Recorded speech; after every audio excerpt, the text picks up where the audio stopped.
What's going on, y'all? Oh my God, I cannot believe it. We are here for our very first episode of the Manga Noob Podcast. So I went back and forth so much on what to name it because I was going to do Manga Madness, I was going to do Manga Monday, and I chose Manga Noob because I realized, let's just be honest about the situation. I am a noob. I do not know anything about manga. This is my first experience with it. This is my first time. I don't know, like this whole manga journey is brand new to me. And I am so excited to go down it because one thing about it, I love me some anime, right? Have I watched a lot of it? No. But what I have watched, I've watched Naruto, I've watched some Mob Psycho, I've watched a little of this, a little of that, I've watched some Fairy Tail. I tried to watch Attack on Titan and it just was not for me. I realized very quickly it was not something that I wanted to partake in. It was not something that I wanted to be a part of. As soon as that boy's mama got eaten, I said, you know what? Let me check out of this because this is not my kind of carrying on. But anyway, all of that has led to this moment. We are finally here. I have wanted to do a manga podcast for as long as I can remember. And I am so excited that I'm finally able to share this journey with y'all. So the first manga that we're going to be discussing is SpyXFamily. Now, if I ever mess up and say SpyXFamily, I am so sorry. But that's just what I'm used to saying because that's what I thought it was for the longest time. I thought it was SpyXFamily. And I didn't realize that the X was literally just there to be like, it's Spy and. So we are going to start off by discussing SpyXFamily. We're eventually going to move into some Naruto. We're eventually going to move into some A Sign of Affection. That's my ultimate goal. I also want to do some extra stuff for the Patreon. And I will let you know more about the Patreon in just a little bit. But before we get started, I do want to let you know that we will be discussing some spoilers. So if you don't want to be spoiled on SpyXFamily, then please, this is your time to click on off because I promise you, we're going to be getting into it. Even though today we're only going to be discussing chapter 1, in subsequent episodes, we're going to be discussing way, way more. Okay, we're going to be going in depth. So if that's not something you want to be a part of, you may want to just come back, read it, and then come back. Okay, don't just leave. So with that being said, I guess this is just as good a time as any to hop on into SpyXFamily. Now, I actually started watching the anime long before I started reading the manga. That the anime was actually what got me into the manga because I started watching it, and I think I was watching it on Hulu, and it was just so good. Like I ended up watching so many episodes of it. Like I binge watched, like I think most of the first season or however they chop it up in one day. And then one day I just forgot to go back to it because life started happening, and things got as things typically get, and it just kind of was what it was. But I have always wanted to go back. And one of the things that I remember about the anime that was so fun was Anya. Anya just is a little goofball that has no sense of let me just hush. And we're going to get into that in this chapter, but Anya just speaks her mind. She just says whatever comes to her mind, and or whatever comes to other people's mind rather. And it was just so hilarious watching this child try to navigate this and like hearing her, seeing her hear this man's thoughts and how she reacts to him. So I decided to go ahead, pick up the manga. I want to actually start collecting manga. And SpyXFamily, I think I had like 2 volumes of it, and I went ahead and got 3 more. So right now I have volumes 1 through 5. So take a drink every time I say SpyXFamily in this episode, because I promise you, I am going to say it probably about 55 more times. So let me actually go ahead and read the very first thing that we get when you open the manga. So this is the cover. The very first issue has our boy Loid here. Loid is his name that he's chosen, but we know him as Twilight. So the very first issue has Twilight here, and he's looking at us kind of he's keeping an eye on us, okay, while he's reading this newspaper. And you can tell that newspaper is just his cover, it's just his front.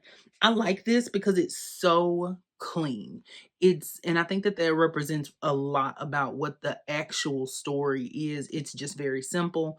It doesn't need a lot of fluff. It doesn't have to have all the fancy, this and that to try to make it into some huge thing. It's just very, very simple. And I love that so much. The opening says everyone has a secret self they don't show to other people, not to friends, not to lovers, not even to family. They hide who they are and what they want behind lies and painted smiles. And thus, the world maintains its thin veneer of peace. And then we get this. Oh, this is so cute. Oh my God, look at this. So, if you're watching the video version, then you will see that the opening has them. This is that's his wife slash partner in crime, not partner in crime, but she's helping him to pull off his mission, which we're going to get into. And then in the middle is Anya, and then here is Loid. And there's a lot going on in this picture that we're going to get to discussing just why there's so much here. So we have a lot to cover in this very first chapter. So Twilight, who is on the cover, he is our main character, and Twilight is a spy. So we open the story with the assassination of a diplomat from a country called Estonia. Now, if I pronounce that incorrectly, I am so sorry, because I probably should have gone back and watched the anime just so I could remember how it was pronounced. But we have Estonia and Westalis. Those are our two main countries that are in the story. So now, as the story opens, we learn that there are some people who are trying to start a war between these two countries. And the way that we're introduced to Twilight is a mess. He's on a mission and he's trying to get a picture from this man. He's being handed a picture of this foreign minister who apparently wears a toupee. He wears a hairpiece. And from the picture that they show, it is so funny because this man, clearly everyone sees that he's wearing a toupee. And it's like, to me, when I first read it, I was thinking like, what is this going to accomplish? You know what I mean? Like, what's going to happen if everyone does find out that this man is wearing his toupee? Because, I mean, clearly he's wearing one, but the goal of it is to get him to go ahead and resign out of embarrassment. So after the man hands the envelope to the person that he's supposed to give it to, that guy leaves. And then another guy who looks just like that walks up and is like, okay, where's my envelope? And we find out that Twilight is a master of disguise and he has duped these people.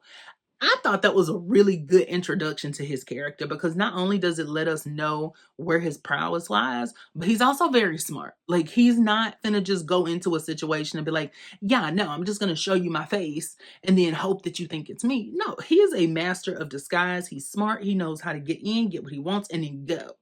Because a lot of times, I feel like what happens in some of these stories is these people will stand there and they wait and they wait, and then the person that they're emulating or whatever will come up, and by then you get this like shootout and whatever. Twilight's like, look, I got what I needed. I'm gonna go and y'all can do whatever it is you need to do. Now, the mission that he gets is what sets up the entire story, right?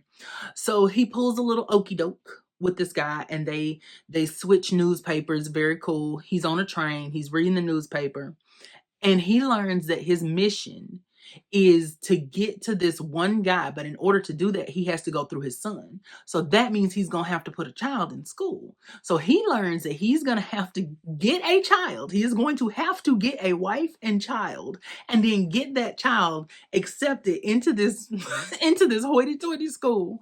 And Twilight is immediately like, I'm not doing this today. Twilight, for me, I feel like Twilight was like, but he reminds himself that whatever he has to do to keep people safe, that's what he's gonna do. Because at the end of the day, his mission, okay, is to save the world, keep the peace. And so if he has to put his own desires and his own anything else above that, that's what he's gonna do. And or beneath that rather.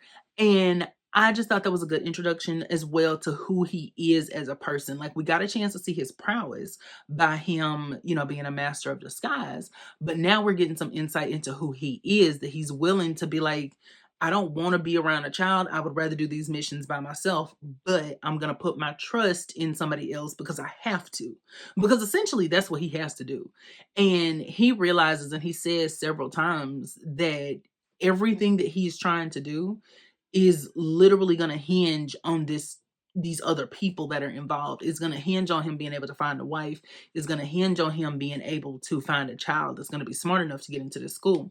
So Twilight is used to working alone as a, like, of course he has people that he'll like go to for help or something like that. But as a whole, Twilight is used to working by himself. Baby, he is not the kind of person that's going to be sitting up here doing all this okey doke with somebody else and waiting on somebody to get into a school. That's just not him. I listen.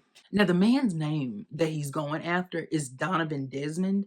And I don't know why, but I love that name so much. If I were ever to go undercover, okay, or if I was ever to have to go into like the witness protection program, my name is going to be Donovan Desmond. I'm going to tell them, make me Donovan Desmond. And they're going to say, we have you on record saying that your name is Donovan Desmond. You cannot do this. And I promise you, I would still go ahead and do it because that name, it just sounds mysterious. It sounds very soap opera like. It's like Donovan Desmond. And now welcoming Donovan Desmond, who just bought controlling interest in Newman Enterprises. Like, it sounds very that. And so y'all know I live for drama, okay? I live for the drama. So at this point, our boy takes on the name Loid Forger, which, I don't know, the Forger is the part that gets me so bad because I just feel like, of all the names in the world, Loid Forger, it's giving forgery. It's giving, I'm going to forge this identity and y'all are gonna like it and you're gonna accept it and you're not gonna get mad at me and you're not gonna talk crazy. And I just love that name. I like that name, but not as much as Donovan Desmond. That's still, I think Donovan Desmond and then Loid Forger. These are the only two names that we have so far. But as we get introduced to more names, you know what? That's what we're going to do. We're going to keep a tally of which names are on top. And right now it's Donovan Desmond and Loid Forger because those are the only two names that we have. But as we get more, we'll make a little game out of it. So our boy goes and he gets an apartment, right? He's like, it's not the greatest apartment in the world, but it's an apartment. It's something. So after he gets the apartment, he goes to the orphanage like he's going to the store. He goes to the orphanage like he is going to Whole Foods to go pick up some avocados from earlier. And it's so funny because it's so funny because he's just looking around and he's like, that one don't even look smart. He's just looking at the kids and automatically being like, nope. And so the man that runs the orphanage is like, here, this is the best one we got. And it's Anya. So Anya's looking at him like, am I finna have a daddy? So, Anya needs to be a certain age. And he also is like, she don't look that smart. So she goes and gets a crossword puzzle, right? But she can hear his thoughts. And so she's doing the crossword puzzle and he thinks that she is a genius. He thinks that this child is an absolute genius because she has finished his crossword puzzle. And then, he's like, okay, I'll take this one. When he asked that man for the paperwork and the man said, just take her. Just there is no paperwork. She's yours. I said, you know what? Loid, that might not have been the greatest. That might not be the greatest indication that things are going to go well. Because why did that man just give you that child like that? That's a little concerning. And I found it so cute when he's like, you are to address me as father. And she just kind of looks at him like, okay. And she says, Papa. She's like, I'm going to call you Papa. And that's it. There's no, and he just goes along with it because he's like, you know what? At this point, that's not even the main reason that we're here. So whatever, I don't care. And oh my God, Anya says one of the funniest things. So Loid told Anya that Loid told Anya that from now on, she's been his child, her whole life. And that's how she's supposed to, what she's supposed to tell people. And this old lady, speaks to them, whatever. And Loid is like, hey, we're the Forgers. Our girl, Anya, looks at this woman and says, "My name's Anya, and I've always been Papa's daughter." I screamed out loud when I read that panel because Anya is a mess and a half. The way that she said, and the lady's just like, "Oh, okay." Because see, me, I'm messy. And as soon as she said, "I've always been Papa's daughter," I would have said, "Are you sure? How are you proof positive that you've always been Papa's daughter?" The next funny thing that happens, Loid is already showing us that he is not going to be a good father because he's like, "I'm finna go for a minute and I'll be back." And Anya's like, "What are you talking about? Because I want to go with you." But he does not want her to go with him. And it's just funny because like I understand that he's not used to having a child, but it's just the fact that you would think that he wouldn't want to draw attention to himself. Like, you would think that he would know that it's not normal for a person to just leave their child at home. And it really, really is hilarious. So, okay, like I said, we got a lot of ground we got to cover in this chapter. So, after they go shopping and they get back, Loid is telling her, "Girl, you need to start studying." And she hates studying. She almost lets the cat out of the bag, okay, that she can read minds. Because she's like, "Oh, I don't have to study. I can just..." And he's like, "What? You gonna cheat? Are you gonna cheat?" But she can't say what she's actually gonna do, right? So at this point, he's gonna go get some information from his boy because he has somebody that's like his informant, whatever, or who does stuff for him. I think that's Frankie. So he tells Anya, "You need to stay here," and he's trying everything he can to shake this girl, but she is like she's like under stuff, on stuff. She is following this man around. Eventually, he puts her in the apartment and then puts something heavy in front of it so she can't open the door. And I was like, you know what? Loid, again, not the world's greatest parent, okay? He's not gonna be winning any awards. So while Twilight is getting the information that he needs, he's getting an application for admission, he's getting a copy of the admission exam. While he's doing all of that, Anya is back at the apartment. And while she's there, she's going through all of his spy stuff because she's bored. And so she's going through his spy things and she sends out a signal. And the person that catches it is the person that Twilight was disguised as earlier. And they realize that it's Twilight's signal. And I was like, uh-oh. So this is not gonna be good. So we do get this one really sad moment where we see some of Anya's backstory. And we see when she was like younger, because again, she's like 6. But when she was younger, the people at the lab that she was at, they were telling her, "No, you can't draw, you can't have no fun because we need you to practice your telepathy." So that's why our girl doesn't like to study. So the guy sends some people there to kidnap her, right? When Twilight gets home and he sees that the thing in front of the door is askew, he realizes something is up. So when he gets in there, he gets ambushed. But, he takes all the guys out. And so he's standing there and he's like, "I need to get myself to safety real quick because apparently my mission has been compromised." He's going to just say, "They can have Anya. They can do whatever they're going to do with her. I'm bouncing them out," right? So he gets taken. This is my favorite part. He gets taken to the warehouse that's owned by the guy who caught the transmission earlier, right? Okay, so they're like, "Oh yeah, what you gonna say about this? We got your daughter here, blah, blah, blah, blah," right? Okay. Why does Loid, they pull the bag off the person's head that they think is Twilight? It's not him. It's the guy who works for old boy. And y'all, listen, the way Loid ate them up real quick. Loid ate them up real quick because he was disguised as another one of the henchmen. I said, "You know what? Master of disguise. Master of disguise. Call him Pistachio Disguisey because he ate that up." So there is this other funny little moment. And it's not really funny. Like, it's not actually funny, but it tickled me to no end. So there's this one little part where the guy is still talking about the hairpiece situation. And one of his henchmen is like, "You need to let this go." And he just shoots him point blank and kills him. And I said, you know what? Okay, wow, wowzers. We are not dealing with someone that is stable, that is mentally stable. So we also get some insight into Loid, right? So we see Loid talking to himself, and he's just saying, like, this was stupid of me to come back, all for the sake of this child. Like, I should have just left her and then just carried on with the mission and found another way to do it. I don't even know why I'm doing this. And then he talks about why he hates the sound of crying so much. And he talks about how it drudges up memories from his childhood of being alone and crying and being sad. And so that's part of why he wants world peace so bad, so that no child ever has to cry again. Which just, I mean, come on now. That just adds to why I love Loid as a character so much. Love a good reason like that. And of course, to me, I feel like that's gonna make Anya love him even more, right?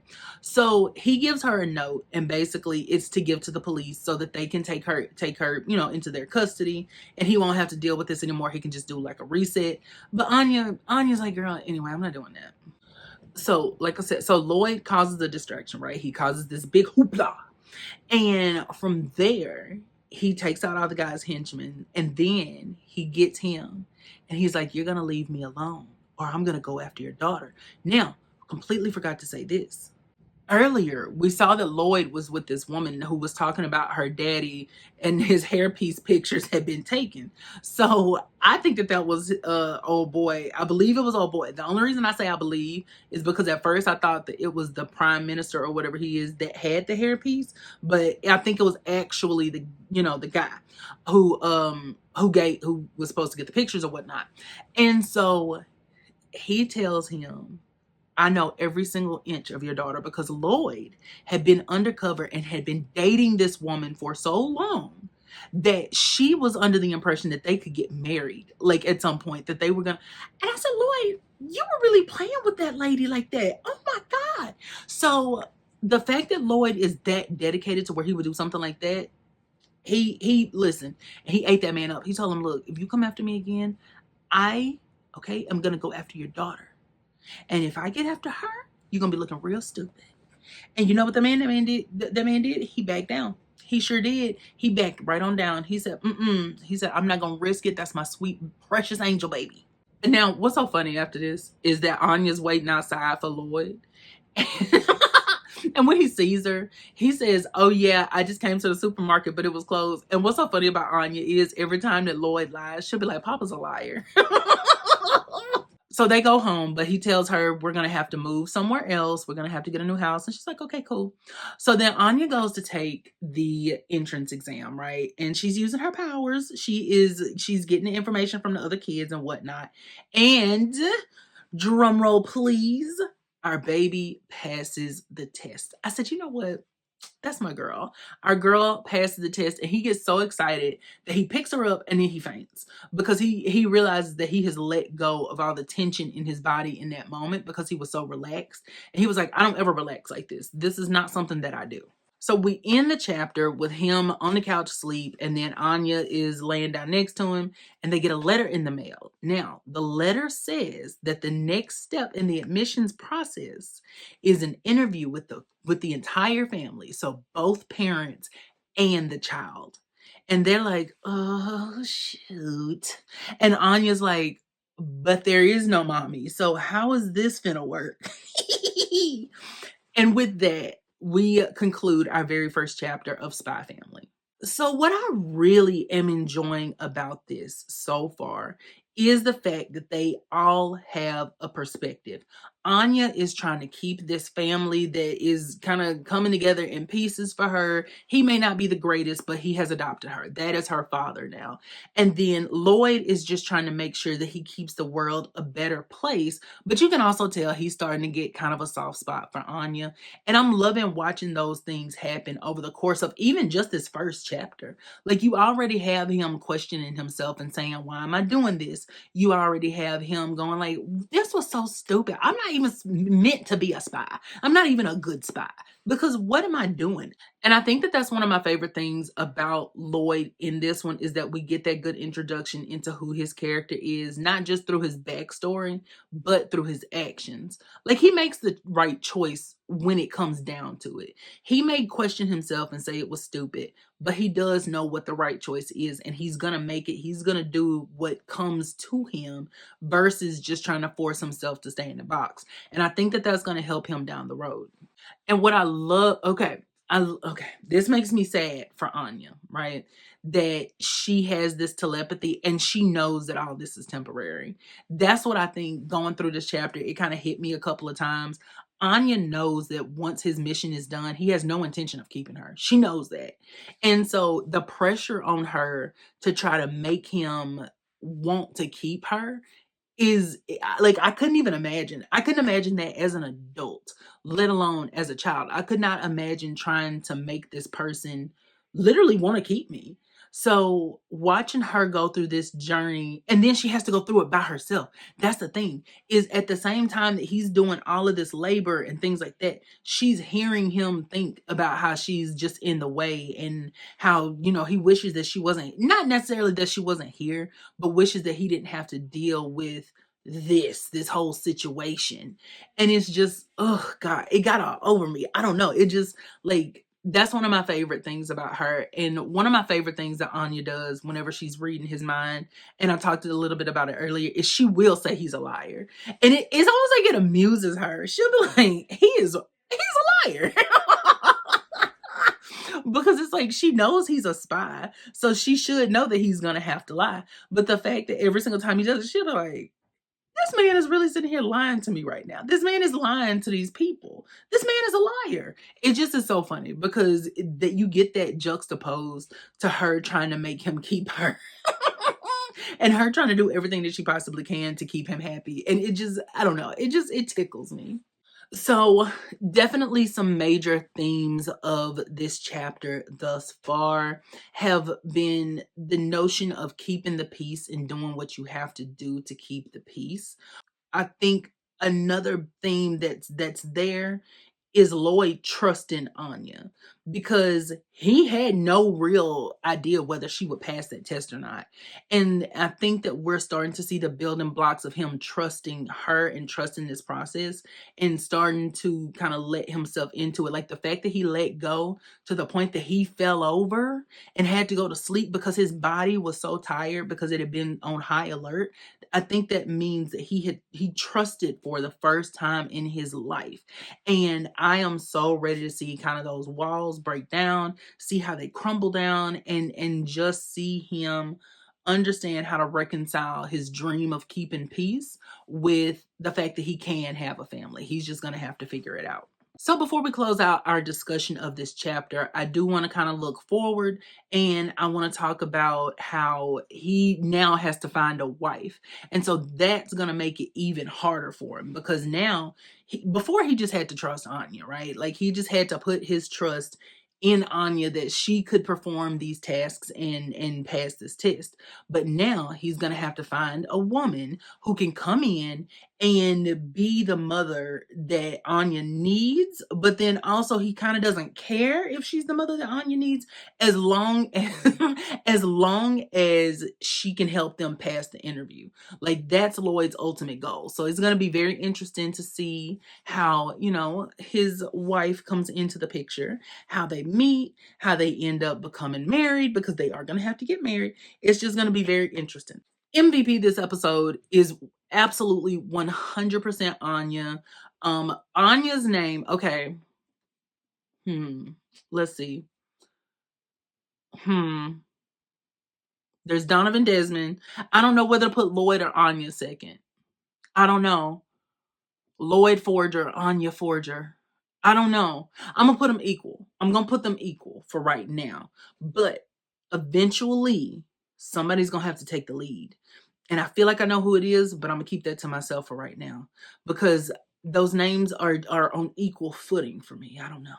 So this episode's MVP, let's just be honest about it, it's Loid. I love Anya. Anya is my sweet precious angel baby. But Loid is our MVP because he's learning lessons already. Like he's already coming in questioning himself and having to question why he's making the decisions that he's making. So for me, he's the MVP because, without him, but I think he's starting to learn that, like, it's not just that without him there is no mission. He's kind of starting to realize that without every piece together there is no mission. So very, very, very invested in his story and to see how he changes as a person. So with that, we have finished our very first discussion of Spy Family. Oh my God, I'm so excited. This was such a good discussion. I feel like this is a good episode. This was a really good chapter, and this was a really good opening to the story. So if whatever platform you're listening on, please rate it well. I'm hoping that you rate it well. I'm hoping that you liked it. But just leave me a little bit of feedback. Let me know what you'd like to hear more of. Let me know what you'd like to hear less of. Let me know kind of like, what you thought of the episode. How do you think that I did with telling you about the chapter? Do you feel like you got everything that you needed from it? And if you want to see the video version, you can go to my Patreon at patreon.com/powerofg. I do bonus content over there. You get all kinds of extra little goodies throughout the month. And every week we do a weekly poll. Every week I give my supporters on Patreon a gratitude journal. Twice a month, I give the hussies at the highest tier 2 bonus videos a month. 2 bonus videos a month. My God, today you get early access to videos. You get so much if you head on over there. So I can't wait to see you. I'd also like to give a quick little shout out to my supporters over on Patreon. Thank you for being here for me. Thank you for supporting me. Thank you for supporting the channel. Thank you for supporting the brand. I love you hussies real bad, and y'all know that. And again, don't forget to, if you're watching on YouTube, don't forget to like, comment, subscribe. If you're listening to this on one of your favorite podcasting apps, then please go ahead, leave me a rating, leave me a comment, let me know what you thought. And I am going to go ahead and sign on off from here. I hope that y'all have a great rest of your day or morning or evening or afternoon, whatever it is, wherever you are. And I will talk to y'all later. Bye.